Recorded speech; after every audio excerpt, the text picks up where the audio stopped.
Bonsoir, mesdames et messieurs et mesdemoiselles. J'espère que vous allez bien. Monsieur Vladimir Poutine vient de faire une déclaration importantissime. Je dirais d'ailleurs une révélation. Oui, une révélation parce que c'est lui qui le dit. Même si on l'avait dit par avant, mais lui, il le dit. C'est que lui, il s'appuie sur des preuves concrètes. Vous savez, des hommes de la taille de M. Vladimir Poutine, président de la Fédération de Russie, ils ne peuvent pas se permettre de dire des choses mensongères, des choses infondées. Il le dit en connaissance de cause. Écoutez ce qu'il a dit au sujet de M. Donald Trump, au sujet de M. Biden, au sujet alors de ce qui s'est passé en 2020. Et ce qu'il dit aussi aux Occidentaux sponsors de Kiev. Mesdames et messieurs, c'est très grave. Je sais qu'il ne peut pas l'avouer comme ça, sans avoir des preuves concrètes sous la main. Lui qui a été plusieurs fois accusé par les États-Unis d'Amérique. Mais avant que je n'entre dans les ténèbres de ce sujet-là, partagez la vidéo dans tous les groupes possibles. Continuez à vous abonner à ma chaîne YouTube Kanté J Visionnaire le vrai. Et activez la cloche de notification pour ne plus rater mes émissions. Mesdames et messieurs et mesdemoiselles, partagez la vidéo.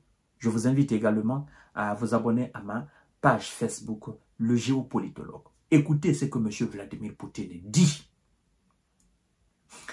Poutine se dit d'abord prêt à négocier avec M. Trump pour mettre fin au conflit en Ukraine. Ça, il a plusieurs fois dit. Ce n'est pas ce qui nous intéresse. Nous allons revenir sur ça. Mais ce qu'il dit par après, c'est ce qui est très important. Écoutez ce qu'il dit. Il dit, je cite, « Si l'on n'avait pas volé la victoire à Trump en 2020, la crise en Ukraine ne se serait pas probablement produite, a déclaré Vladimir Poutine. Il a assuré avoir toujours eu des relations pragmatiques avec l'actuel locataire de la Maison-Blanche, parlant de Donald Trump. Le chef du Kremlin a une fois de plus souligné que la Russie était prête à négocier pour arrêter les hostilités en Ukraine. Alors, il dit ceci aux Européens. Les sponsors du régime de Kiev doivent pousser Zelensky à annuler l'interdiction de négocier, a insisté M. Poutine. Fin de citation. Mais, pourquoi je dis c'est une grande révélation?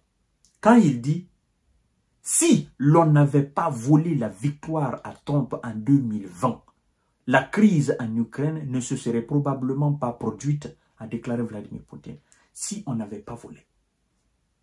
Poutine se base sur quoi pour dire qu'on a volé? Vous vous souvenez de ce scandale au Capitole, où les militants sympathisants de M. Donald Trump ont pris en otage le Capitole devant le monde entier. Ça fait secouer les États-Unis d'Amérique. Oui, les dirigeants américains se sont même dit que M. Donald Trump et ses militants, ils ont souillé l'image de la démocratie américaine. Que c'était jamais arrivé dans l'histoire des États-Unis d'Amérique, un tel événement. À l'époque, les militants sympathisants de Trump avaient dit qu'on avait volé leur victoire. Mais les gens ne les prenaient pas au sérieux. Même M. Trump avait dit qu'on avait volé sa victoire. Les gens accordaient peu de crédit, surtout les Européens, qui ne voulaient plus de M. Trump parce qu'il est pragmatique, il est réaliste, parce qu'il avait pris des mesures contre eux. Donc, ils ont tout fait pour l'évincer. Et donc, aujourd'hui, de 2020 à 2025, ça fait déjà combien d'années, mesdames et messieurs? Monsieur Vladimir Poutine nous fait, d'abord, il confirme qu'il y a eu vol. Et comment il sait qu'il y a eu vol? Certainement, il est informé. Certainement, il a su qu'il y a eu vol. Certainement, il a des éléments concrets, irréfutables, sous la main. Pour lui, n'est-ce pas, aujourd'hui, pour qu'il dise devant le monde entier qu'on a volé la victoire de M. Trump. Ça, c'est une révélation très importante.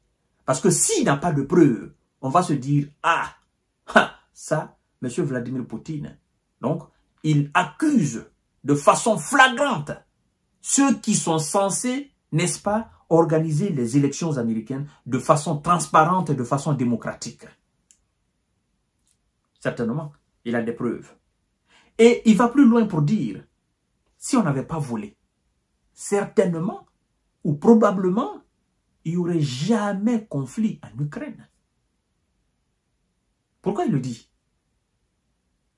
Il le dit parce que lui-même il avance, il dit, nous avons toujours eu des relations pragmatiques avec M. Donald Trump. Vous comprenez? Donc, quand les gens disent souvent que M. Donald Trump et Vladimir Poutine se comprennent beaucoup plus mieux, en fait, ce n'est pas que c'est des copains. Non, ce n'est pas des copains. Ce n'est pas des amis. Rappelez-vous quand même, tout dernièrement, les autorités russes ont avoué que M. Donald Trump a décrété plus de sanctions contre la Russie qu'aucun président américain ne l'avait fait avant lui. Donc ça veut dire que ils ne sont pas amis. Mais même si vous n'êtes pas amis, ce sont des grands hommes d'État. D'accord? Ils sont parfaitement d'accord sur un certain nombre de sujets. Donc, il y a de l'admiration mutuelle. Poutine admire le pragmatisme de Donald Trump. Donald Trump admire aussi le caractère pragmatique de M. Vladimir Poutine. Donc, des hommes forts s'apprécient. Et cela ne prouve pas que, voilà, qu'il y a de l'amitié entre eux.